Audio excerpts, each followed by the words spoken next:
కరన్యాసాలు ఎలా ఉంటాయో, దాని జపం ఎలా చెయ్యాలో, దాని ధ్యానం ఎలా ఉంటుందో, ఆ ధ్యానమునందు ఆ అధిష్టాన దేవతని మనోనేత్రంతో ఎలా దర్శనం చెయ్యాలో అవన్నీ నేర్పి వెళ్ళిపోయాడు. కొన్నాళ్ళు అయిపోయిన తర్వాత ఈమె ఋతుస్నాత అయింది. ఋతుస్నాత సంతానమును పొందడానికి అర్హురాలు కాబట్టి ఆమె అంతఃపురంలో పైన నించునుండగా సూర్యోదయం అవుతుండగా బాలభానుడు బింబం కనపడింది. బాలభానుడి బింబం చాలా ఆకర్షణీయంగా ఉంటుంది. ఎర్రటి బింబం చాలా అందంగా ఉంటుంది. కొద్ది నిమిషాల్లో ఇక మాంసనేత్రంతో చూడలేము, దుర్నిరీక్షుడైపోతాడు. ఆ బింబం వంక ఆమె చూసి అబ్బా ఎంత బాగుందో సూర్యబింబం. సంస్కృత భారతానికి ఆంధ్ర భారతానికి కొద్దిగా తేడా ఉంది ఇక్కడ కర్ణచరణ ఘట్టాల్లో. ఎంత బాగుందో ఈ బింబం, ఈ బింబాల్లో ఉన్నటువంటి స్వామి ఎంత బాగుంటాడో అనుకుంది. అనగానే ఆయన దర్శనమిచ్చాడు. ఆయన సహజ కవచ కుండలములతో ఉన్నాడు, బంగారు ఛాయలో మెరిసిపోతున్నటువంటి సూర్యనారాయణమూర్తిని చూసింది. కన్య కదూ, కన్య అన్న మాటకు అర్థం ఏంటంటే కోరికలు పుట్టే పిల్ల. అందుకే తండ్రి అన్నల రక్షణలో ఉంచుతారు. కారణం ఏమిటంటే పాపం అమాయకత్వం తెలియదు, దాన్ని ఆసరా చేసుకుని ఎవడో దుర్వినియోగం చేయకూడదని. కాబట్టి ఆ పిల్ల ఏం చేసిందంటే చూసి అబ్బా నాకు ఇలాంటి కొడుకుంటే అనుకుంది. ఆయన గభాల్లో వచ్చేసాడు. పైగా ఏం చేసింది, దుర్వాసో మహర్షి మంత్రం ఇచ్చారుగా అని మనసులో అనుకుని ఇలాంటి కొడుకుంటే అనుకుని, నాకు మహర్షి మంత్రం ఇచ్చి నువ్వు ఎవరిని పిలిస్తే వాళ్ళు వచ్చి నీ కోరిక తీరుస్తాడు అన్నాడు కదా, మంత్రం పనిచేస్తోందా చూడాలనుకుంది. చెయ్యకూడని ప్రయోగాలు అవి, అక్కర్లేని పని. అది గబుక్కుని మంత్రాన్ని చేసింది. చేసేటప్పటికి వచ్చేసాడు ఆయన. వచ్చేసి ఎదురుగుండా నిలబడి కుంతి నువ్వు నన్ను ఏ కోరికతో పిలిచావో ఆ కోరిక నీకు అనుగ్రహిస్తానన్నాడు. అడిగిపోయి ఎందుకని, ఆమె కన్య, ఆయన అనుగ్రహిస్తానంటున్నది పుత్రుణ్ణి. ఎలా చెల్లుతుంది? ఇంతకుముందు మంత్రం చేతిలో ఉంది కదా అని బాలభానుణ్ణి చూసి కన్యాచాపల్యం, కోరరాని కోరిక మనసులో కదిలింది. వచ్చేసాడు దేవత.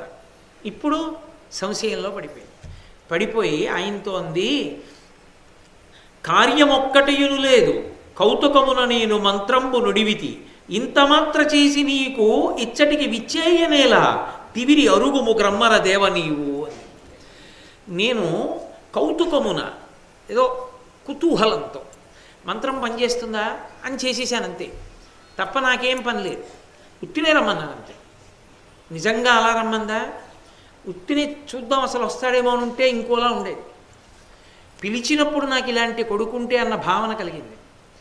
అందుకని ఇప్పుడు ఆయన ఎదురుగుండా నిలబడ్డాడు. వచ్చి ఏమీ పని లేదు. ఇప్పుడు ధర్మ సంకటం వచ్చింది. అమ్మో కొడుకు పుడితే కన్యని ప్రమాదం కాదు, జీవితం ఏమైపోతుంది, తన జీవితం కాదు పుట్టింటి వారు ఏమైపోతారు, పెళ్ళేమైపోతుంది. భయపడిపోయి ఏమీ పని లేదండి, ఇది కన్యాచాపల్యం, వెళ్ళిపో అది. ఆయన అన్నాడు, నీవు ఏ కోరికతో నన్ను పిలిచావో నువ్వు జ్ఞాపకం చేసుకో. నువ్వు ఏ కోరికతో పిలిచావో నీ మనసుకి తెలుసు, మంత్రానికి లొంగి వచ్చిన నాకు తెలుసు. ఇప్పుడు నేను ఏ కోరిక కోరావో ఆ కోరిక తీర్చకుండా వెళ్ళకూడదు, ఎందుకంటే నువ్వు మంత్రానుష్ఠానం చేసావు కాబట్టి ఇచ్చి వెళ్ళాలి. ఆ కోరిక నా ధర్మం, అది దేవతగా. కాబట్టి నేను ఇచ్చేసేయాలి. ఒకవేళ కుదరదంటావా, పరిపక్వత లేని నీకు అటువంటి మంత్రం ఇచ్చి నన్ను అవమానించినందుకు నీ గురువైన దుర్వాసుని ఇప్పుడే బూది కుప్ప చేస్తా. 2, ఇంత అపరిపక్వత కలిగినటువంటి పిల్లకి దుర్వాసుడు ఏ వరం ఇస్తాడో అని చూసుకోకుండా ఆయన సేవలో పెట్టినందుకు నీ తల్లిదండ్రుల్ని బూడిద చేస్తా. 3, యోగ్యత లేకుండా నీ శీలాన్ని నడవడిని అనుశీలించకుండా ఇచ్చాడు కాబట్టి నువ్వు నవ్వుల పాలైపోతావు. ఎందుకంటే వీళ్ళందరూ బూది కుప్ప అయ్యాక కారణాన్ని లోకం వెతుకుతుంది, అప్పుడు నువ్వేం తెలుస్తుంది, నవ్వుల పాలవుతావు. కాబట్టి చూసుకో, నీకు నేను దివ్య దృష్టినిస్తున్నాను. ఎందుకంత కోప్పడుతున్నాను అనుకుంటున్నావేమో, నేను ఇచ్చిన దివ్య దృష్టితో ఆకాశం వంక చూడన్నాడు. చూసింది ఆవిడ. మనసులో ఒక కోరికతో ఒక కన్య పిలిచి వచ్చినటువంటి దేవతని తిరిగి పో అంటున్న మాట విని దేవతలు నవ్వుతున్నారు. ఇంద్రాది దేవతలు పిచ్చాడు వెళ్ళాడు మంత్రంతో పిలిస్తే నాకు పనేం లేదు పొమ్మంటోంది. వేడుకుంటున్నాడు ఎదురుగుండా నిలబడి, నేను నువ్వు అడిగిన వరం ఇచ్చి వెళ్ళాలి, నా ధర్మం అని చెప్పుకోవలసిన పరిస్థితి వచ్చింది సూర్యుడికి అని నవ్వుతున్నారు చూడన్నాడు. సూర్యుడిచ్చిన దివ్య దృష్టితో చూసింది, పెద్ద సంకటంలో పడిపోయింది. ఇప్పుడు కానీ గురువుగారి కోసం, తల్లిదండ్రుల కోసం, తన జీవితం కోసం సరే నేను కోరుకున్నది కటాక్షించు అందా కొడుకు పుడతాడు, అనలేదా ఉపద్రవం వస్తుంది. నిర్ణయించగలిగినంత పరిణత లేదు. ఎవరినైనా సంప్రదించగలదా? సమయం లేదు, అవకాశం లేదు. ఎదురుగుండానా దుర్నిరీక్షుడైన సూర్యనారాయణమూర్తి నిలబడి ఉన్నాడు. ఆమె ఈ మాటకి మిక్కుటమైనటువంటి సిగ్గుపడిపోయి దుర్వాసో మహర్షి ఇచ్చిన మంత్రము ఎంత శక్తివంతమో నిరూపణమైపోయింది ఆమె జీవితంలో. ఇప్పుడంది, నన్ను నిచ్చటకున్ కర్తలు జననియు జనకుండు కాక చనునే నాకున్ వనితాధర్మము విడువగా అనగా ఇట్లైన వంశహానియు కాదే. ఒక ఆడపిల్ల బిడ్డని కన్నది అన్న మాటకు అర్థం ఏమిటి అంటే, ఆమె తల్లిదండ్రులు పెద్దలు అంగీకరించి ఎవరికిచ్చి వివాహం చేశారో ఆ పురుషుని వలన సంతానం కన్ననాడు సంతోషంగా చంకనెత్తుకుని తిరుగుతుంది. ఈ పూర్వాంగం లేదు నాకు, ఇప్పుడు నువ్వు సంతానాన్ని ఇస్తానంటున్నావు, ఈ సంతానం నా ప్రతిష్టకి భంగకారణం కదా, తెలిసి తెలియని ఆడపిల్లని పిలిచాను, అంతేకాని ఇంత ధర్మ సంకటం ఉంటుందని నాకు తెలియదు. కాబట్టి నువ్వు నాకు బిడ్డనివ్వడం నాకు అనుగ్రహమా శాపమా? ఎందుకు నాకు బిడ్డ అని ఆమె అంది. మంత్రబలమెరుంగ మది కోరి తప్పు చేసితి మహాత్మా, దీని జట్టగాగా అవధరింపు కెట్టులైన నా బాల్యంబు కరుణ సైపవలయు కమలమిత్ర. తప్పు చేయకూడని పనే చేశాను. ఒక మంత్రం యొక్క శక్తిని తెలుసుకోవడానికి ఒక చిన్న ప్రయోగం చేద్దామని చేసేసాను. అలా చేయకూడదు. ఇచ్చినవాడు మహర్షి, చాపల్యంతో చేశాను, ఖచ్చితంగా తప్పే. కాబట్టి నేను క్షమార్పణ వేడుకుంటున్నాను, నన్ను క్షమించు, నిన్ను పిలిచినందుకు క్షమించి నువ్వు వెళ్ళిపో, నాకు సంతానం వద్దు, నన్ను అనుగ్రహించు అంది. అని ఆయనతో ముదముదలిర్ప బంధుజనముల్ గురువర్గము కూడి రూఢి నొప్పిదముగ ధర్మ మార్గమున పెండిలిసేయగ పిమ్మటన్ సమున్ మదరసకేళి లీలకు క్రమంబునగాక కులంబు శీలమున్ వదలి వధూజనంబులకు వచ్చున ఇమ్మెయి వెట్క సల్పగన్. లోకంలో ఆడపిల్లకి సంతానం కలగడానికి యోగ్యమైన శృంగార కేళి ఎప్పుడు అర్హత కలుగుతుంది అంటే, పెద్దలైనటువంటి వారు ఆమె ఏ పురుషుని పక్కన కూర్చోవాలో విచారణ చెయ్యాలి. ఆమె ఈయన పక్కకి చేరవచ్చు అని నిర్ణయం చెయ్యవలసిన వాళ్ళు పెద్దలు. వాళ్ళ నిర్ణయం లేకుండా చేరిపోతే ఖచ్చితంగా అది జీవితంలో ఇడుగులు చూపించి తీరుతుంది, కష్టాలిచ్చి తీరుతుంది అది. కాబట్టి నా తండ్రి, నా తల్లి, నా పెద్దలు నిర్ణయం చేసిన తరువాత నేను ఒక పురుషుని పక్కకి చేరి అతనితో అప్పుడు శృంగారకేళి జరపాలి. అది ధర్మశాస్త్రం. దాని వలన బిడ్డల్ని కనాలి తప్ప నా తల్లి, నా తండ్రి, నా బంధువులు నిర్ణయించకుండానే నేనే స్వతంత్రంగా నిన్ను పిలిచి సంతానం కన్నవంటే నిన్ను నేను పతిగా పొందినట్టు. అప్పుడు దాని యందు శృంగారకేళి అంతర్భాగం అయిపోయింది. అప్పుడు నేను ఇంకొకరికి ఎలా భార్యనవుతాను? నా కన్యాత్వం పోయిందిగా, నేను కన్యని కాను. కన్యని కాని దానిని వేరొక పురుషుణ్ణి చేపడితే ఆయన్ని మోసం చేసినట్టు. ధర్మాత్ముడైతే పసిగట్టేస్తాడు, తన తపోబలం చేత శపిస్తాడు. పైగా అసలు నాకు చెల్లదు, ఇక కుదరదు. కాబట్టి లోకంలో నేను వివాహత్పూర్వ శృంగారానికి పాల్పడినట్టు. ఈ దేశంలో పలికి మాలిన వాళ్ళు దాన్ని సమర్థించచ్చేమో, కానీ ఈ దేశంలో శాస్త్రాలు ఖండించి చెప్పే వివాహత్పూర్వ శృంగారము అత్యంత ప్రమాదం. ఎవరికి అంటే ఆడపిల్లకే, మగపిల్లవాడికి కాదు. ఎందుకో తెలుసా? వాడు ఒడ్డున పడిపోతాడు, వాడు వెళ్ళిపోతాడు, వాడి సొమ్మేం పోయింది. ఆడపిల్ల జీవితం అలా గట్టెక్కదు, అత్యంత ప్రమాదకరము. అందుకే తండ్రి అన్నలు యొక్క పర్యవేక్షణలో ఉంచారు. కన్యాచాపల్యము ప్రమాదము తీసుకురాకూడదు తప్ప ఆమె స్వాతంత్రాన్ని ఏదో తగ్గించేసి పాడు చేసేసి ఆమె చేతకాని దానిగా నిలబెట్టాలని కానే కాదు.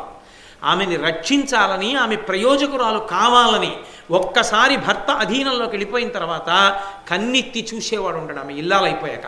అప్పటి వరకు ఆమెని రెక్కల కింద పెట్టుకుని చూసుకుంటారు కుటుంబంలో. అందుకే వివాహపూర్వ శృంగారం ప్రమాదం. నువ్వు బిడ్డనిస్తానంటున్నావు. బిడ్డ జనించడం అన్నది ఎప్పుడు జరుగుతుంది? బిడ్డ నాకున్నాడు అన్న మాటకు అర్థం ఏమిటి? వివాహత్పూర్వ శృంగారం ఉందనా కాదా గుర్తు? వివాహత్పూర్వ శృంగారము శాస్త్రబద్ధము కావాలి. ఎప్పుడు శాస్త్రబద్ధము? పెద్దలు నిర్ణయించిన పురుషుడి పక్కన కూర్చుంటేనే. పెద్దలు నిర్ణయించని పురుషుడి పక్కన కూర్చోవడం ధర్మశాస్త్రోల్లంఘనమే. కాబట్టి దానికి పరిహారం ఉంటుంది, ఖచ్చితంగా ఉంటాయి ఇబ్బందులు, దానికి తగిన కష్టాలు వచ్చి తీరుతాయి, భరించవలసిందే అప్పుడు ఇంకా. కాబట్టి నేను అలా చెయ్యకూడదు కదా. కన్యాశృంగారం ఎలా కుదురుతుంది? ఎంత ధర్మం మాట్లాడుతోందో చూడండి. ఇప్పుడు ఇది చాపల్యం కలగకముందు ఉండాలి. ఆడపిల్లకి బాల్య చాపల్యం అని ఎలా అంటామో, కన్యా అన్న మాటకున్న అర్థాల్లో అదొకటి. కోరికలు ఇబ్బడి ముబ్బడిగా ఉంటాయి, అవి తెలిసి తెలియనితనం చేత, శాస్త్రం తెలియకపోవడం చేత. అందుకని రక్షించేవాళ్ళు ఉండాలి. అందుకుని రక్షకత్వం పెడతారు పక్కన. తల్లి, అక్కలు, చెల్లెళ్ళు, అన్నలు, తమ్ముళ్ళు ఆమెని కాపు కాసుకుంటుంటారు. ఆమె అమాయకత్వం చేత ఆమె బలైపోకూడదని. కాబట్టి వివాహపూర్వ శృంగారం ఎలా కుదురుతుంది? బిడ్డడు పక్కనుంటే నేను 3 లోకములలో అందగత్తెని కావచ్చు. ఇంతకు ముందు కుంతిభోజుడు ఏం చెప్పాడో అవన్నీ పోతాయి ఒక్క పని వల్ల. ఇన్ని నశించిపోతాయి, లోకం అంగీకరించరు దాన్ని. కాబట్టి నేను వద్దంటున్నాను. ఇది ఎలా చెల్లుతుంది? నువ్వు ధర్మాత్ముడివి, నీకు తెలియని ధర్మమే ఉంది, అందుకని నాకొద్దు అని ఆమె అంటే, సూర్యనారాయణమూర్తి ఒకలా ఆలోచించారు. ఆయన అన్నారు, నా ధర్మం నాకు పోకూడదు, నీ ధర్మం నీకు పోకూడదు. నీ యొక్క కోరిక ఏమిటి? వివాహపూర్వ శృంగారము ఉండకూడదని. నా ధర్మం ఏమిటి? మంత్రం పెట్టి పిలిచావు కాబట్టి నేను నువ్వు కోరుకున్న కోరిక తీర్చకుండా వెళ్ళకూడదు. కాబట్టి నేను సంతానం ఇవ్వాలి, నువ్వు వివాహపూర్వం శృంగారం అనుభవించావన్న విషయం లోకానికి తెలియకూడదు. అంతే కదా. నువ్వు అన్న మాటలోనే నీ మనసులోని కోరిక మళ్ళీ వ్యక్తమైందన్నాడు. అందుకని నీ కన్యాత్వం పోదు, వరం ఇస్తున్నాను, నువ్వు కన్యగానే ఉంటావు. దేవతలు సంతానాన్ని ఇచ్చేటప్పుడు సంస్కృత భారతంలో నాభీస్పర్శ చేశాడంతే ఆయన. ఎందుకంటే నాభీ సంబంధం కదా బిడ్డ, అందుకని బొడ్డుని ముట్టుకున్నాడంతే. దేవతలు సంకల్పం చేత కూడా అనుగ్రహిస్తారు. కాబట్టి నేను సంతానాన్ని ఇచ్చి వెళ్ళిపోతున్నాను అని, నువ్వు గర్భిణి అవుతున్నావు, నా తేజస్సుతో కుమారుడు జన్మిస్తున్నాడని అనుగ్రహించి వెళ్ళిపోయాడు. వెళ్ళిపోయిన కారణం చేత గర్భవతి అయింది. కానీ ఆమె లోకానికి మాత్రం గర్భవతి తెలియదు. ఎందుకని? ఆమె తలోదరిగానే ఉంటుంది. తలోదరి అంటే లోపలికి వెళ్ళిన కడుపుతో ఉంటుంది. గర్భం ధరిస్తే గర్భం ముందుకు వస్తుంది. లోక విరుద్ధంగా ఆమె కన్యగా కడుపు ఎలా ఉండేదో అలాగే ఉండిపోయింది. ఆమె నిండు చూలాలైనా కూడా సూర్యనారాయణమూర్తి యొక్క అనుగ్రహం చేత. ఎవ్వరికీ తెలియదు, ఒక్క వృద్ధ దాది యొక్క కుమార్తెకి మాత్రమే తెలుసు ఆమె గర్భిణి అని. ఆమెకి ప్రసవ సమయం ఆసన్నమైంది. ఈమె సహాయం చేసింది, పిల్లవాడు పుట్టాడు. ఒక మొగ్గ పువ్వుగా విచ్చుకున్న తరువాత అందులో సౌరభం ఎంత సహజంగా వచ్చేస్తుందో, కన్యనై బిడ్డణ్ణి కన్నానా ఇల్లాలినై బిడ్డణ్ణి కన్నానా అన్న దాంతో తల్లితనానికి సంబంధం లేదు. పాలు చేపునకు వచ్చి నా బిడ్డడు అని చూసుకుంది. బంగారు కాంతితో వెలిగిపోతున్నాడు బాలసూర్య బింబల్లా, సహజ కవచ కుండలాలతో. ఆనాడు తాను సూర్యుడిని ఎలా చూసిందో అలాగే ఉన్నాడు. వాడిని చూసి వదలలేకపోయింది. అబ్బా, సహజ కవచ కుండలాలతో బిడ్డడు లేడు లోకంలో, ఇటువంటి బిడ్డడికి తల్లిని. కానీ వివాహపూర్వ శృంగారం, పిల్లవాడిని చూస్తే లోకం శంకిస్తుంది. కాబట్టి వీడిని పెంచలేను, తల్లిగా ఉంచుకోలేను, వదలలేను, ఎవరికీ చెప్పలేను. 3 మార్గాలు. 1 బిడ్డణ్ణి వదిలిపెట్టలేక చచ్చిపోవడం, 2 బిడ్డణ్ణి చంపడం, 3 బిడ్డను వదిలేయడం. 3 ఏం చేయాలి? 3 ఏది చేసినా శాస్త్ర విరుద్ధం. 3 ఏది చేసినా కొన్ని కోట్ల జన్మలకి సరిపోయినంత పాపం మూట కట్టుకోవాలి. ఎంతమంది పాడయ్యారు? ఇవి ఆలోచించవలసిన అవసరం ఇప్పుడు పురుషుడికి ఏమైనా ఉందా? అందుకని తస్మాత్ జాగ్రత్త జాగ్రత్త అని చెప్పడానికి. శాస్త్రాలు ఏదైనా మాట్లాడాయి అంటే ఏదో ఎవరినో తక్కువ చేసి మాట్లాడాలని కాదు. సహజంగా లోకంలో ఎవరికి ఈ ఒక్కొక్క ఉపాధికి ఉండే బలహీనత ఉపాధికి ఉంటుంది, ఒక ఉపాధికి ఉండే బలం ఒక ఉపాధికి ఉంటుంది. తప్ప హేతువుని మరిచి మాట్లాడడం, యథార్థాన్ని విడిచిపెట్టి మాట్లాడడం అర్థరహితమైన విషయం. అమాయకుల జీవితాలతో చెలగాటమాడటం. ఉన్న యథార్థమైన విషయాన్ని మాట్లాడడమే బాగుంటుంది తప్ప సూర్యనారాయణమూర్తి కదా అని నేను ఈ మాట మాట్లాడకపోతే మహాభారతంలో కుంతి జీవితంలోంచి ఏమి వ్యాసుడు అందిద్దాం అనుకుంటున్నాడు అన్నది అందించడంలో నేను పొరపాటు పడతాను. కాబట్టి ఆ మాట నేను అనకుండా ఉండాను. పురుషుడు కాబట్టి సూర్యుడు ఆలోచించడు. ఇప్పుడు ఆయనకి సంబంధం లేదు, ఆయన ధర్మం అయిపోయింది. ఆయనకి ఆలోచించవలసింది ఎవరు? ఈమె ఏం చేసినా పాపం ఎవరిది? ఈమెదే. కాబట్టి బిడ్డను ఉంచుకోలేకపోయింది. ఎందుకని? కన్న తల్లిదండ్రుల్ని తిడతారు, పెంచుకున్న తల్లిదండ్రుల్ని తిడతారు, మంత్రం ఇచ్చిన గురువుని తిడతారు, బిడ్డనిచ్చిన సూర్యనారాయణమూర్తిని తిడతారు, ఒళ్ళు మరిచి ప్రవర్తించావని తన్ని తిడతారు. ఆ పిల్లాన్ని చూసి 10 మంది నవ్వుతారు. సహజ కవచ కుండలాలతో పుట్టి 10 మందిలో నవ్వుల పాలయ్యే కన్నా వీడెవరో తెలియని అనామకుడైపోవాలనుకుంది. ఒక పెట్టె ఒకటి తెప్పించి దాని నిండా సుగంధ ద్రవ్యాలు మెత్తటి పాన్పు ఏర్పాటు చేసి నవ్వుతున్నటువంటి బొద్దుగా ఉన్న ఆ పిల్లవాడు కిలకిలా నవ్వుతుంటే ఆ పిల్లవాడిని మందసంలో పెట్టి పెట్టె మూసేసి ఒక పడవలో పెట్టి ఆ పడవని తీసుకుని వెళ్ళి అశ్వనది ప్రవాహం మంచి వేగంగా ఉన్న చోట విడిచిపెట్టేస్తూ ఆ పిల్లవాడిని చూసి ఎంత ఏడ్చిందో మహాతల్లి. ఆవిడంది, ఏ పుణ్యసతికి నీవింక నందనుడవై ఎక్కడబడియదో ఏ నిరుంగ, ఏ పుణ్యరాలుకో ఇప్పుడు నిను పుత్రుగా గాంచుటకు మేలి కలనుగాంచు, లలిబాంసుకేళి నల్లన నడయాడుచు అవ్యక్త మధుర వాక్యామృతంబు వీనుల కురియుచు వెడద కన్నుల పిన్న నవ్వును శుభలక్షణములు నమర తేజరిల్లు నిన్ను తెరవ ఎవ్వత యొక్కో అడర గృచ్చి ఉరమునందు చేర్చి వేట్క మిగుల వేనవేల భంగుల కొని ఆడి నగుచు ముద్దులాడ కొడక. ఓరి కొడక, నువ్వు పెరిగి పెద్దవాడివి అవుతుంటే, నువ్వు బోసి నోటితో నవ్వుతుంటే, నిన్ను ఎత్తుకుని తిప్పుతూ నీకు పాలిస్తూ నువ్వు మట్టిలో ఆడుకుంటూ బుడిబుడి నడకలు నడుస్తూ నువ్వు కింద పడిపోతూ అమ్మా నా వంక చూస్తే నేను పరిగెత్తుకొచ్చి నిన్ను ఎత్తుకుంటే మా అమ్మ నన్ను ఎత్తుకుందని నువ్వు మురిసిపోయి ధైర్యంగా కూర్చుంటే నీ తల మీద చెయ్యి వేసి నేను భుజం మీద వేసుకుని జో కొడితే నువ్వు పొంగిపోతే నిన్ను చూసుకుని నేను మురిసిపోవాలి. అవ్యక్త మధురం అంటే అది మాట కాదు, కానీ దానికి అర్థం లేదు. అయినా నువ్వు నీ భావనని అవ్యక్త మధురమైన మాటలతో వ్యక్తం చేస్తుంటే అమ్మ కొద్దిగా వాడికి తెలుస్తుంది, ఈవిడ మా అమ్మ అని తెలుస్తుంది. అమ్మ వచ్చి ఇలా నించుందనుకోండి, వాడు కాళ్ళు చేతులు గబగబ గబగబ కదిపేసి ఇంత బోసినోరు తెరిచేసి నవ్వేసి ఇలా కొట్టేసుకుని ఉంగా అంటాడు. ఏ నాన్న అని ఇలా ఎత్తుకునేటప్పటికి పొంగిపోయి అమ్మ మెడిలా పట్టేసుకుంటాడు, ఇలా కొంగు పట్టేసుకుంటాడు. అమ్మ ఎంత పొంగిపోతుందో ఆ ధనులు విని తన పట్ల ఆవిష్కరించినటువంటి ప్రేమ. ఒక నాయనమ్మ ఎంత పొంగిపోతుందో, ఒక తాత, ఒక అమ్మమ్మ, ఒక తాతయ్య, ఒక మేనమామ ఎంత పొంగిపోతారో ఆ బిడ్డడు గుర్తుపట్టి అవ్యక్త మధురధ్వనులు చేస్తుంటే నాకు లేదా అదృష్టం. ఏ తల్లికో దొరుకుతావు, ఆవిడికి నందనుడవయ్యావు. అది ఆవిడ మాటల అర్థం. నందన శబ్దం ఆనందకారకం. పిల్లవాడు ఏడవడం తల్లికి ఆనందం. లోకంలో ఎవరు ఏడిచినా ఆనందం కాదు. పుట్టిన బిడ్డవాడు ఏడవకపోతే తల్లికి శోకకారకం. అదేంటి పిల్లాడి ఏడిపే వినలేదు, ఏమైపోయాడు, ఉన్నాడా ఉన్నాడా ఉన్నాడా అని 10 మందిని అడుగుతుంది.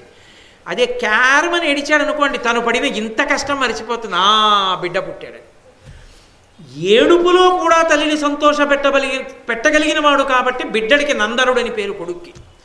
నాకు నందనుడివి కాలేదు నువ్వు, నా దురదృష్టం. మంత్రశక్తితో సూర్యనారాయణుని వలన పొందాను, కానీ నాకు శోకమునకు కారకం అయ్యావు. ఎవరికో నందనుడివి కాబోతున్నావు, ఏ రా కొడకా అందావిడ. ఏమి రా నా దురదృష్టం, నీది కాదు తప్పు నాది. ఎలా నిన్ను పొందాలో అలా పొందలేదు. ఇది ధర్మరాజు గారు భీముడు అర్జునుడి విషయంలో అన్వయం కాలేదు. ఎందుకని భర్త అనుమతితో పొందింది దేవతల వలన సంతానం కాబట్టి వాళ్ళు తన కొడుకులు అని చెప్పింది. చెప్పలేకపోయింది నా కొడుకు అని చెప్పలేకపోయింది 10 మందిలో. కనుక ఇనుడరచేతమాటుబడుటెన్నడు గల్గునే నిన్ను నెమ్మినే గనియత కాక ఇంకా కొంత ఒక కాలమునకుందైనందనూజ నీ వినుత శరీరభావమును వీనుల సన్మణి కుండలంబులున్ ఘనతర వజ్రవర్మము ప్రకాశతనొందకయుండనీర్చునే. ఎక్కడో చిన్న కొడిగడుతున్న దీపం మిణుకు మిణుకుమన్నట్టుగా ఓ మాట అంది. కొడకా లోకంలో తప్పిపోయిన బిడ్డని తల్లిదండ్రులు పోల్చుకోవడంలో కష్టపడతారేమో, కానీ నిన్ను మాత్రం నేను ఏదో ఒక రోజున తప్పకుండా గుర్తుపట్టి సంతోషాన్ని పొందుతాను. ఎలా గుర్తుపడతానంటావా? నీకు సహజ కవచ కుండలాలు ఉన్నాయి. ఈ సహజ కవచ కుండలాలు ఉన్నవాడివి ఈ పృథివీ మండలం మొత్తం మీద నువ్వే. కాబట్టి నువ్వు గొప్ప పరాక్రమవంతుడవుతావు, ఎందరో వీరుల్ని తెగటారుస్తావు, నిన్ను చూసి ఎందరో స్త్రీలు మోహిస్తారు. అప్పుడు ఆయన ఎవరు అన్నప్పుడు నువ్వు ఏ పేరుతో ఉన్నా ఆయనకి సహజ కవచ కుండలాలు ఉన్నాయిట అన్ననాడు నిన్ను చూసుకుని మురిసిపోతాడు. కాబట్టి నువ్వు నా కొడుకు అని గుర్తుపట్టడానికి నాకు ఇబ్బంది లేదు. అరిచేతిని అడ్డుపెట్టి సూర్యకాంతిని ఆపగలరా? అలా నువ్వు నా కొడుకని నేను గుర్తుపట్టడానికి ఏ అభ్యంతరం లేదు. ఈ రెండిటితోనే గుర్తుపడతా ఎప్పుడైనా. పిచ్చి తల్లి ఆ గుర్తుపట్టడం కూడా ఎడవడానికే పనికొస్తుందని గుర్తుపట్టలేకపోయింది. వివాహపూర్వ శృంగారము జీవితాంతము ఏడుపునకే కారణమవుతుంది తప్ప అది సుఖమునకు సంతోషమునకు కారణము కాదు. ఈ దేశంలో చెల్లదు. భారతం చదివిన వాళ్ళైతే, సంస్కృతి తెలిసిన వాళ్ళైతే చెల్లుతాయన్న మాటలు చెప్పరు. కాబట్టి ఆమె ఎంతో బాధపడి ఆ పిల్లవాడిని మందసంలో పెట్టి పడవలో పెట్టి ఆ పడవని బాగా ప్రవాహవేగం కలిగినటువంటి అశ్వనది యందు విడిచిపెట్టేసింది. ఆ పడవ ఆ మందసంతో కలిసి చర్మణ్వతీ నదిలోకి వెళ్ళిపోయింది. ఆ చర్మణ్వతీ నదిలోంచి యమునా నదిలోకి వెళ్ళిపోయింది. యమునా నదిలోంచి గంగా నదిలోకి వెళ్ళిపోయింది. గంగా నదిలో పెద్ద వేగం లేని చోట ఒక చోట పడవ ఆగింది. అక్కడికి ధృతరాష్ట్రుని యొక్క స్నేహితుడైనటువంటి సూతుడు వచ్చి జలక్రీడలు ఆడుతున్నాడు. జలక్రీడలు ఆడుతుండగా ఎదురుగుండా ఒక పడవలో మందసం కనపడ్డాయి. ఏమిట్రా పడవ ఎదురుగుండా అలా ఉంది, అందులో మందసం ఉంది చూడండి అన్నాడు. చుట్టూ ఉన్న వాళ్ళు వెళ్ళి మందసాన్ని మూత తీసి చూశారు. అపర సూర్య భగవానుడా అన్నట్లుగా ప్రకాశిస్తున్నటువంటి పిల్లవాడు కవచకుండలాలతో ఉన్నాడు. ఏమండి మరి అన్నాళ్ళు ఆ పిల్లాడికి పాలెక్కడివి, ఎలా బతికాడంటారేమో. పరమేశ్వర నిర్ణయాలు అలా ఉంటాయి. నేను మొన్ననే ఎక్కడో చదివాను, ఒక పసి పిల్లవాడిని, అప్పుడే పుట్టినటువంటి పసి గుడ్డుని ఎవరో తీసుకెళ్ళి ముళ్ళకంపలో పడేసి 4 తాటాకులు మూత పెట్టి వెళ్ళిపోయారట. ఎన్నో గుడ్లగూబలు ఆ పిల్లవాడిని తినేయడం కోసం వచ్చి ఆ తాటాకుల్లోకి వెళ్ళి ఎలా తినాలో తెలియక ఎగురుతూనే ఉన్నాయిట అరుస్తూ. ఏదో శవం ఉందేమో అని భయపడి అటుగా పెడుతున్న వాళ్ళు ఎవరో చూడలేదు. 3 రోజులు ఏడిచాడు ఆ పిల్లాడు. 3వ రోజున విందెవరో ఒక ఆవిడ. పసిపిల్లాడున్నాడేమో అని ధైర్యం చేసి వచ్చి గుడ్లగూబల్ని తరివి తాటాకులు తీశారు. 3 రోజుల తర్వాత కూడా పిల్లాడు బతికే ఉన్నాడు. ఆ పిల్లవాడిని తీసుకెళ్ళి హాస్పిటల్లో చేర్చారు అని నేను పేపర్లో చదివాను. వాడే కారణ జన్ముడు, ఎందుకు పుట్టాడు. కాబట్టి కర్ణుడు బతికాడు అంటే దైవ సంఘటన, ఈశ్వర కృప. అంతటి తేజోమూర్తి ఎందుకు శరీరాన్ని విడిచిపెడతాడు? సూర్యానుగ్రహం కలిగిన బిడ్డడు. కాబట్టి ఆ పిల్లవాడిని చూశాడు సూతుడు. ఆయనకి సంతానం లేదు. ఇది భగవంతుడే ఇచ్చిన సంతానమని ఎత్తుకుని గబగబా ఇంటికెళ్ళి భార్య రాధని పిలిచాడు. రాధ మనకి పరమేశ్వరుడు కృప చేశాడు. లేకపోతే గంగానది ఏమిటి, గంగానదిలో స్నానం ఏమిటి, స్నానం చేస్తుంటే పడవ ఏమిటి, పడవలో మందసం ఏమిటి, మందసంలో బిడ్డ ఏమిటి, ఎవరి బిడ్డడో తెలియదు. మన కోసమే పుట్టాడు. పైగా సహజ కవచ కుండలములు ఉన్నాయి పిల్లాడికి. కాబట్టి ఇవాళ నుంచి ఈ పిల్లవాడిని మనమే పెంచుకుందాం. కర్ణములకు కుండలములతో పుట్టాడు కాబట్టి కర్ణుడు అని పేరుంచుతున్నానన్నాడు. నామకరణం చేసేటప్పుడు బ్రాహ్మణులు అడిగారు తండ్రిని, ఏ పేరు ఉంచుతావని అడిగారు. కర్ణ అన్నాడు. వాళ్ళు అన్నారు, మేము కూడా ఓ పేరు పెడుతున్నాం ఈ పిల్లాడికి. నామకరణం తండ్రి చెప్తాడు, తాతగారిది అధికారం అసలు. తాతగారు తండ్రికి చెప్తారు. వాళ్ళు అన్నారు, బ్రాహ్మణులు అన్నారు, లోకంలో ఎన్నో నామకరణాలు చేశాం, అందరూ ఆ బిడ్డల తండ్రి ఏ పేరు చెప్తే లేకపోతే తాతగారు ఏ పేరు చెప్తే ఆ పేరు పెట్టాం. ఈ పిల్లవాడికి మేము కూడా ఓ పేరు పెడదాం అనుకుంటున్నాం. ఎందుకో తెలుసా? ఇంత కాంతి ఏ పిల్లవాడిలో మేము ఎప్పుడు చూడాల. ఇదేమిటి, బంగారు రంగుతో బాలసూర్యుడు ఎలా ఉన్నాడో అలా ఉన్నాడు, కళ్ళు దిగ్గుమనేటట్టున్నాడు. ఈ కాంతి ఏమిటి ఈ పిల్లాడికి? అందుకని మేము ఒక పేరు పెడుతున్నాం. ఈ పిల్లవాడి కాంతిని దృష్టిలో పెట్టుకుని ఈ పిల్లవాడి పేరు వసుసేనుడు అన్నారు వాళ్ళు. అందుకని 2 పేర్లతో పిలవబడ్డాడు. వసుసేనుడు ఒక పేరు, కర్ణుడు ఒక పేరు. 2 పేర్లతో పిలవబడి పెద్దవాడయ్యాడు. అందుకని అతను సూర్యుడి యొక్క కొడుకు. జనమేజయ మహారాజా, మళ్ళీ వెనక్కి వెళ్ళండి. అడిగాడు కదా మధ్యలో, అసలు ఏమిటి రహస్యం ఉంది చెప్పమన్నాడు. అందుకని వైశంపాయనుడు జనమేజయుడితో చెప్తున్నాడు.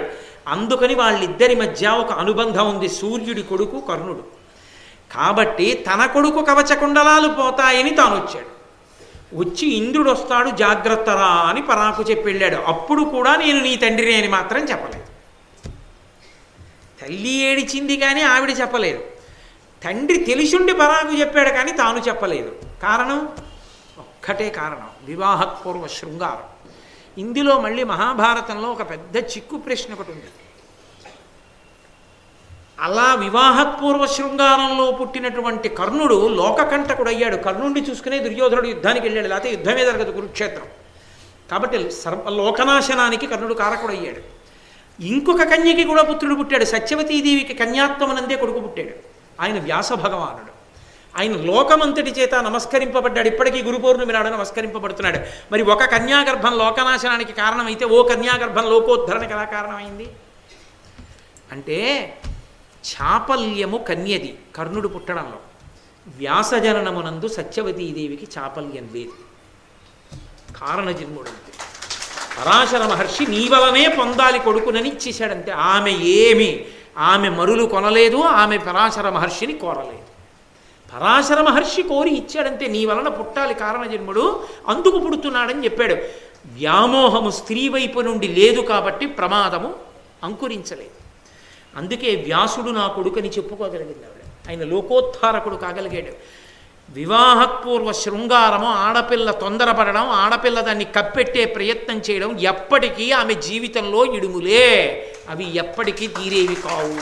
తీర్పు మహాభారతం. కాబట్టి తద్వ్యతిరేకంగా ఎవరూ చెప్పకూడదు, పిల్లల్ని పాడు చెయ్యకూడదు. నీకేం చెప్పి వెళ్ళిపోతావు, జీవితాలు పాడైపోతే నువ్వే కర్త అవుతావు. ఆ పాపం చుట్టుకోకుండా ఉండాలి అంటే ఉన్న విషయాన్ని ఉన్నట్టే చెప్పాలి. మహాభారతంలో వ్యాసుడు ఎందుకు ఇచ్చాడో ఆ విషయాన్ని ఉన్నట్టు చెప్పాలి తప్ప చెప్పడానికి మొహమాటం అయితే మార్చి ఇంకోలా మాట్లాడడం చాలా తప్పు. అలా చెప్పకూడదు ధర్మ వ్యతిరేకంగా. కాబట్టి అందుకు చెప్పాడయా సూర్యనారాయణుడు. సరే, ఆ తర్వాత ఇంద్రుడు రావాలి కదూ, అందుకని వచ్చాడు. ఆయన బ్రాహ్మణ వేషంతో వచ్చాడు. ఇది దోషం. ఏ తల్లి కడుపున ఏ తండ్రి కడుపున పుట్టాడో ఆ తల్లిదండ్రులే మా బిడ్డ అని చెప్పి పెంచి ఉంటే కర్ణుడు ఎలా ఉండేవాడు అన్నది అసలు ఊహకు అందని విషయం. అసలు మహాభారతం అందది. ఇంకా అసలు ధర్మరాజు గారు రాజే కాడిహ, కర్ణుడే రాజు. కర్ణుడు రాజ్యరికం చేస్తాడు. పైగా ఇంకొక మాట చెప్పాలంటే యుగాంతము వరకు కర్ణుడే రాజు. ఎందుచేత యుగాంతమేమి, కలియుగంలో కూడా కర్ణుడు ఉంటాడు. కారణం, కర్ణుడు చిరంజీవి. కర్ణుడి కవచకుండలాల్లోంచి అమృతం పడుతూ ఉంటుంది. అమృతం పడుతుంది కాబట్టి ధర్మరాజు, భీముడు, అర్జునుడు, నకులుడు, సహదేవుడు వెళ్ళిపోతారు కాబట్టి తప్ప కర్ణుడు వెళ్ళడు. కర్ణుడు వెళ్ళడు కాబట్టి కర్ణుడే ధర్మంతో రాజ్యానికి కూర్చుంటే అసలు ద్వాపర యుగం తర్వాత కలియుగం రాదు. కర్ణుడు చిరంజీవి కాబట్టి కర్ణుడి కవచకుండలాలు పోవాలి. ఎందుకు పోవాలో తెలుసా? ఇంద్రుడు వచ్చి తీసుకెళ్ళడం బ్రాహ్మణ వేషంలో. ఏమంటే అంత ఇంద్రుడు ఎంత కొడుకైతే మాత్రం అర్జునుడు బ్రాహ్మణ వేషంలో వచ్చి కవచకుండలాలు అడిగి తీసేసుకోవడం ఏమిటంటే చాలా తప్పు కదా అనిపిస్తుంది. కానీ మీరు ఇంకొక కోణంలో చూడండి. అమృతం స్రవిస్తూ ఉంటుంది కాబట్టి చచ్చిపోడు, కానీ ఓడిపోతాడు. ఖచ్చితంగా అర్జునుడి చేతిలో ఓడిపోతాడు. ఎందుకంటే అస్త్ర సంపద అంతా అర్జునుడిది. అస్త్ర సంపద అర్జునుడిది కాబట్టి అర్జునుడి చేతిలో కర్ణుడు ఓడిపోతాడు. చిత్రసేనుడి చేతిలోనే ఓడిపోయినవాడు అర్జునుడి చేతిలో ఓడిపోతాడు. ఓడిపోయిన నాడు కర్ణుడు ఎదురుగుండానే దుర్యోధన, దుశ్శాసనాదులను తెగటార్చేస్తారు పాండవులు. భీష్మ, ద్రోణ, అశ్వత్థామ చిరంజీవి, భీష్మ, ద్రోణాది ప్రముఖులందరూ వెళ్ళిపోతారు. వెళ్ళిపోయిన తర్వాత కర్ణుడు మిగిలిపోతాడు. తనని నమ్ముకున్న మిత్రుడు సర్వాన్ని కోల్పోయి తొడలు విరిగిపోయి చచ్చిపోయాడు. తను చిరంజీవిగా ఏడుస్తూ మిగిలిపోవడం తప్ప మరణిస్తే సుఖిస్తాడు, బతికిపోతే ఏడుస్తాడు చిరంజీవిగా ఏడవడమా, చచ్చిపోయి వీరస్వర్గానికి పోవడమా నిర్ణయించిన వాడు ఇంద్రుడు. బతికి ప్రయోజనం లేదు, తీసేస్తున్నాను కవచకుండలాలను. కారణం ఏమిటి? అధర్మ పక్షానికి వెళ్ళిపోయాడు, దుర్యోధనుడి పక్షానికి వెళ్ళిపోయాడు. రాదు రాచరికం. తప్పెక్కడుంది? మూలం కుంతీదేవి యొక్క వివాహపూర్వ శృంగారంలో ఉంది. అందుకే అమృతాన్ని స్రవించే కవచకుండలాలున్నా ఇంద్రుడు తీసేయవలసి వచ్చింది. అధర్మపక్షాన్ని చేరాడు కాబట్టి. తీసేస్తే తప్ప అతను ప్రశాంతంగా చచ్చిపోడు. అతను చచ్చిపోకుండా చిరంజీవిగా ఉంటే ఏడుస్తూనే బతకాలి. అశ్వత్థామ ఎలా ఉగ్రమూర్తిగా బతుకుతున్నాడో